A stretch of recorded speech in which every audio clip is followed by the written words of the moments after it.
Video log, episode 1, maintenance.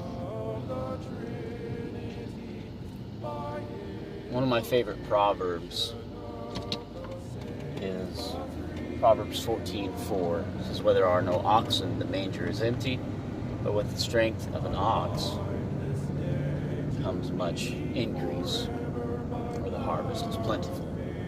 So the idea, obviously, behind this is that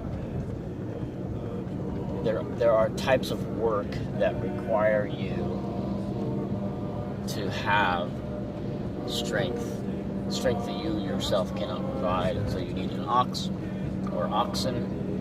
My field of work, we need tow trucks, but tow trucks require maintenance, and so does an ox. You've got to keep the stable clean, and you've got to feed them. You've got to shelter them. So there's maintenance required. The benefit of not having the ox is that you are always going to have that spot that would be dedicated to it clean, unless it's being offered up for something else. But if you want to perform certain tasks, you need the strength of an ox.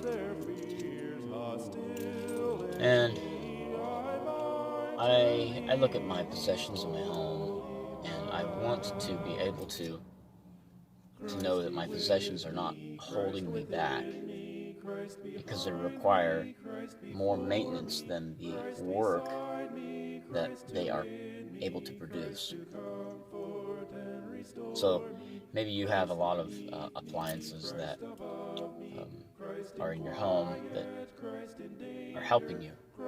They're helping you to have more efficiency with your time, so you can do other things, maybe like reading, studying, disciplining, discipling your children. And those things are necessary, and they're helpful. So maybe a dishwasher in your home is just what you need. It's great.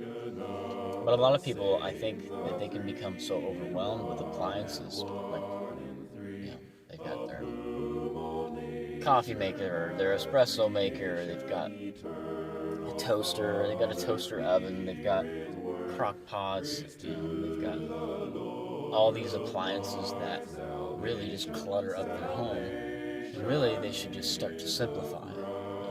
I watch Gordon Ramsay Kitchen Nightmares from time to time.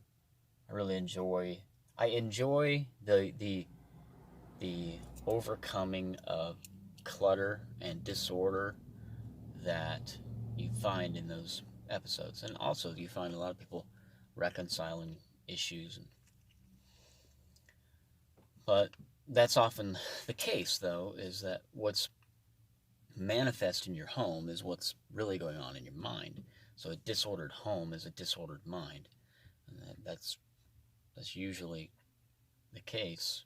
And there are certain disordered homes that are full of junk, and there are certain disordered homes that are full of actually useful things, but they can't put them to use properly. And that happens in your mind as well. You can have useful facts, but your mind is so cluttered that you cannot properly align them to accomplish what otherwise should be accomplished with those facts. So if the outcome of what your possessions are producing is not in accordance to the maintenance required, so if you are putting forth maintenance to these things, but they're not producing what the outcome is not worth it, you need to switch. You need to do something else. Also, I would say, if you've got something in your home that requires maintenance, but you are not attending to it, you need to attend to that. You need to attend to it.